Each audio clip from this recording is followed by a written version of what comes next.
সুপ্রিয় দর্শক, আসসালামু আলাইকুম। জীবনের গল্পে আপনাদের স্বাগতম। ক্যামেরার সামনে দাঁড়িয়ে আছে এই মুহূর্তে একটি অসহায় বোন। আমরা শুনবো তারই জীবনের গল্প। আসসালামু আলাইকুম আপু, কেমন আছেন? ওয়ালাইকুম আসসালাম ভাইয়া, ভালো আছি। ভালো আছেন না আপু? আপনার নাম কি আর আপনি কোথা থেকে এসেছেন? আমার নাম শিমলা, সিরাজগঞ্জ থেকে আসছি। আপনার নাম শিমলা, সিরাজগঞ্জ থেকে এসেছেন। আচ্ছা, আপনার বয়স কত? 18। 18 বছর বয়স। আপনার ফ্যামিলি থেকে কে আছে? আমার ফ্যামিলিতে খালি নানুর কাছে বড় হয়েছি।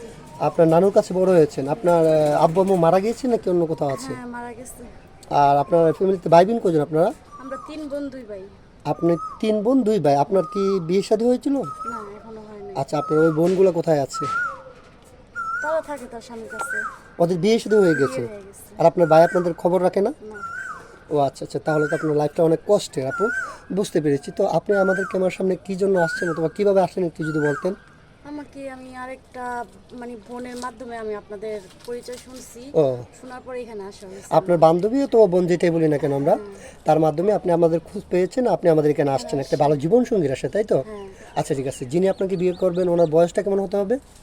বয়স 40 হলো, সমস্যা নাই। বয়স 40 হলেও সমস্যা না, আপনি শুধু চাচ্ছেন একটা ভালো মনের মানুষ। ভালো মনের মানুষ। ভালো মনের মানুষ যে আপনাকে কেয়ার করবে, যে একটু ভালোবাসা দিবে। জীবনে তো ভালোবাসার অনেক অভাব। বুঝতে পেরেছি। যেহেতু ফ্যামিলিতে কেউ নেই, নানুর কাছ থেকে বড় হয়েছেন, আপনার লাইফটা অনেক কষ্টের। আচ্ছা ঠিক আছে, আমরা এই ভিডিও পাবলিক করার পরে তো দেশ থেকে প্রবাস থেকে শত শত ভাই আপনার সাথে যোগাযোগ করতে চাইবে। অনেকের বয়স 40-45, অনেকের স্ত্রী মারা গেছে অথবা বাচ্চা কাচ্চা হয় না, সেটার জন্য দ্বিতীয় বিয়ে করতে চাই। ওইরকম কোনো ভাই যদি আপনাকে বিয়ে শাদী করতে চায়, আপনি বসবেন? হ্যাঁ, বসবো। বলবো যে 40-45-50 বছর হয়। হ্যাঁ, সমস্যা নেই। আচ্ছা, এখন যেহেতু বলতেছেন কোনো সমস্যা নেই, পরবর্তীতে বলবেন না যে তোমার বয়স বেশি, আমি মেনে নেব না। না, সবাইকে আর এক নিয়ে হবে বলেন। আচ্ছা ঠিক আছে, আপনি মন থেকে বলছেন। হ্যাঁ, মন থেকেই বলছি। আচ্ছা ঠিক আছে আপু, আমরা বুঝতে পেরেছি। তো আপনার সাথে যোগাযোগ কীভাবে করবেন ওনারা? আমার তো বর্তমানে ফোন নাই। আপনার বর্তমানে কোনো ফোন নেই? না। এখনকার যুগে তো মোটামুটি সবারই ফোন থাকে, আপনার ফোন কেন, কি হয়েছে? খাইয়েই তো বাঁচতে পারি না, আবার ফোন কিনবো কিভাবে? ও আচ্ছা ঠিক আছে আপু, আপনাকে এই কথা বলে আমি লজ্জা দিতে চাচ্ছি না।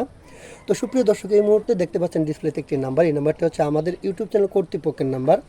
এই নাম্বারে ইমো, হোয়াটসঅ্যাপ আছে। যদি কোনো ভাই ওনার সাথে যোগাযোগ করতে চান, তাহলে ওনার একটা ছবি স্ক্রিনশট মেরে পাঠিয়ে দিয়ে ভয়েস করবেন। আমাদের প্রতিনিধিরা আপনাদের সাথে যোগাযোগ করবে। কেউ অযথা অডিও কল, ভিডিও কল দিয়ে আমাদেরকে বিরক্ত করবেন না, তাহলে আমরা ব্লক মারতে বাধ্য হব। আচ্ছা ঠিক আছে আপু, আপনি নামাজ কালাম পড়েন? হ্যাঁ। নামাজ কালাম পড়েন? 5 ওয়াক্ত নামাজ পড়েন? হ্যাঁ। হ্যাঁ। আচ্ছা ঠিক আছে, বিয়ের পর স্বামীকে নিয়ে কোথাও ঘুরতে যাওয়ার ইচ্ছা আছে? আমার স্বামী যদি বলে যে আমাকে নিয়ে কোথাও ঘুরতে যাবে, তাহলে নয়তো আমার কোনো ইচ্ছা নেই। আপনার ব্যক্তিগতভাবে কোনো ইচ্ছে নেই? স্বামীর যে যেমন সামর্থ্য আছে তেমনভাবেই তার সাথে যাবেন? আচ্ছা ঠিক আছে, বুঝতে পেরেছি। আপনার সিঙ্গেল ফ্যামিলি পছন্দ নাকি জয়েন্ট ফ্যামিলি পছন্দ? আমার যেহেতু আমার ফ্যামিলি জয়েন্ট ফ্যামিলি নাই, আমার তো বর্তমানে আমার হ্যাঁ, ছোট ভালোই থেকে লাগে যেহেতু একাকিত্বভাবে লাইফটাকে কাটিয়েছেন, নানুর কাছ থেকে বড় হয়েছেন, এখন চাচ্ছেন যে বিয়ে শাদীর পর একটা জয়েন্ট ফ্যামিলিতে সবার সাথে থেকে একসাথে বাঁচতে চান। হ্যাঁ। আচ্ছা ঠিক আছে আপু, সমস্যা নাই। আপনার জন্য শুভকামনা রইল। ভালো থাকবেন, সুস্থ থাকবেন। আল্লাহ হাফেজ।